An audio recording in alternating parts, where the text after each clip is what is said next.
very quickly. Okay, so first of all, the city of David, the site, the national park, is identified, as I said, by the majority of the researchers as the spot where Jerusalem was born, and from here expanded on, which means it's not that the old city and here are together. This is Jerusalem and it expands upwards. As I also mentioned, there are a few researchers that think differently, and it's okay. And at the moment we can't prove or prove not wrong this theory. That's one. And then we ran through the site with many different stops. We started with the historical, archaeological introduction and biblical one. Where and when is Jerusalem mentioned? From there we found out where we are and what it looks like. A narrow hill with very steep slopes in Central and Kidron valleys. We looked for King David's palace and maybe we found the large stone structure instead. We saw the homes and the governmental center with many small objects that make a big difference. If it's the arrowheads, if it is the seal impressions.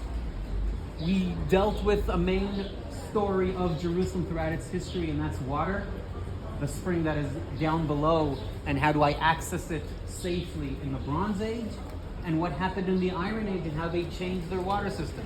Very short, the Bronze Age, it takes me to the water.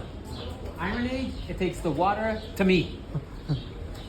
In the Bronze Age, I go down and fill my jug. In the Iron Age, with Hezekiah's tunnel, they move the water into a more accessible spot within the city, and they don't need the ancient systems anymore.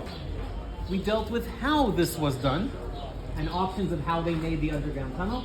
I did not talk about how much time it took, and that is because we don't really know. But the estimate is a very short period, between 1 and 2, maybe 3 years in total. Hezekiah's tunnel project should be done. A very quick, in historical terms, project.